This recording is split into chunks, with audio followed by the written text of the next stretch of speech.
Hello and welcome to another episode of the Hardcore Soft Skills Podcast. This is Yadi Caro, and in each episode, I address a new skill with the help of an expert.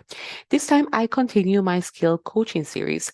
And recently, I did a survey via my LinkedIn profile. You can find me at Yadira Y. Caro. And in the survey, I asked, how are you prepping for the new year? And most of you said you are planning your next career move.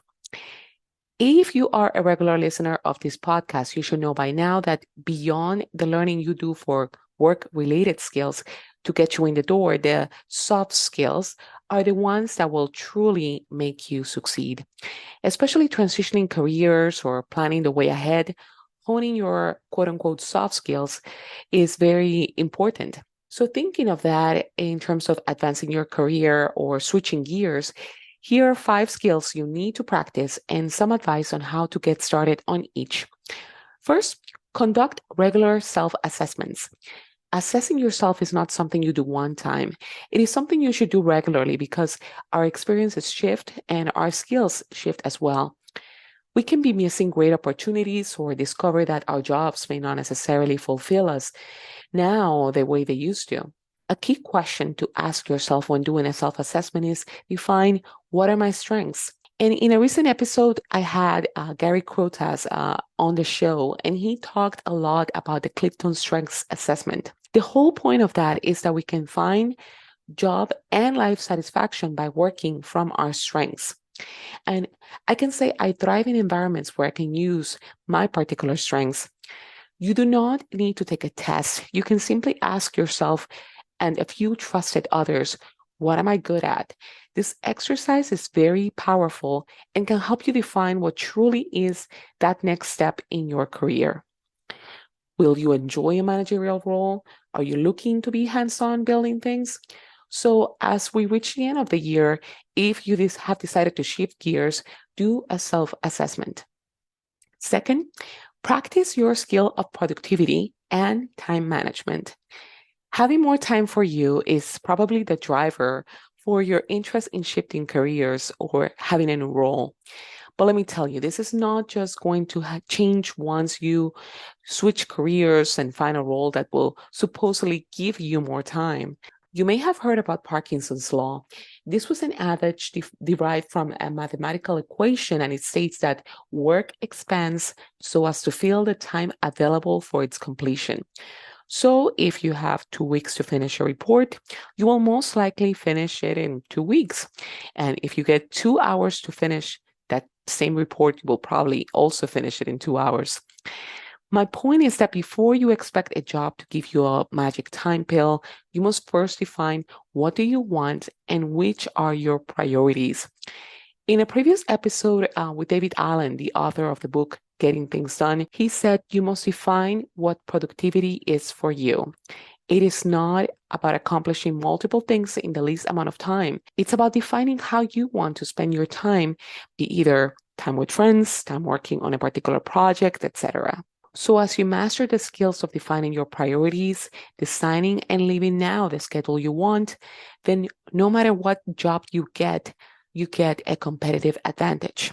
If your priority is finding a job, carve time each day as scheduled to do just that. If your priority is your health, the job you have should not define that. Find time now to exercise every day, get a good meal, make adjustments as you go along. Managing your productivity and finding the ways that work for you is a key skill you need. Next up is networking. This is a skill you must carve the time for, certainly. And if you, like me, are not a fan of networking events, there are many other ways you can network. For example, I love LinkedIn, as opposed to other platforms where it's all about showing dance moves and getting just the right photo. LinkedIn is a more welcoming place. Yes, I know nice glam selfies with an inspirational quote and dance videos can also be found on LinkedIn, but you can also find folks in your industry, and it's a place where recruiters thrive.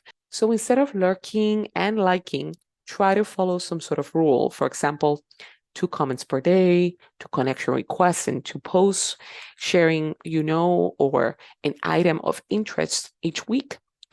That seems easy enough. And if you go to my LinkedIn, you'll see that many of my posts do not have dozens of likes. But people notice, and this is how I was contacted by a learning company to create online courses on soft skills. You never know who is watching. You can also be a regular on your preferred chat rooms or take time weekly to send emails to former colleagues. As Jordan Harbinger shared with me on the podcast, do not dig the well when you are thirsty. Do not be that friend that all of a sudden shows up to quote unquote say hi, but you know they are not just looking to say hi, you know they want something.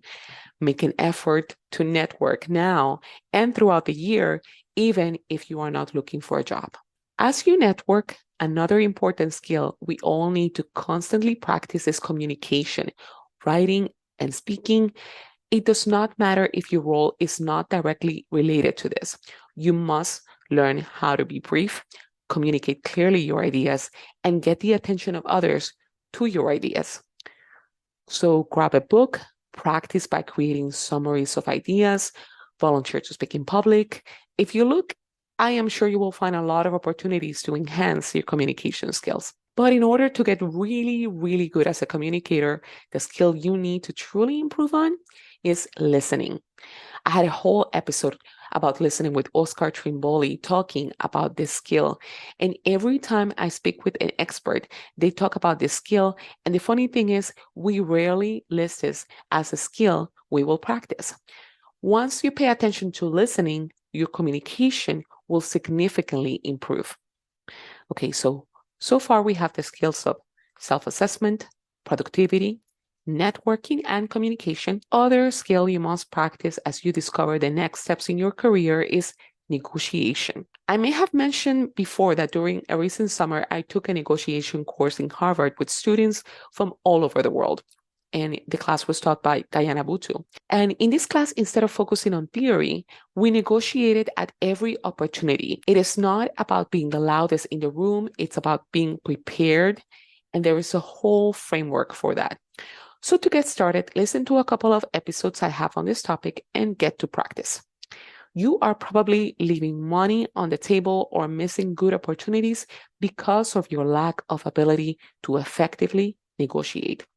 So, here are the 5 skills you can practice now. So, let me know, am I missing any other skill? Let me know what you think. Go to my website, hardcoresoftskillspodcast.com, and leave me a message. And if you like what you hear, also please leave me a review. So, thank you again for listening and see you in a couple of weeks.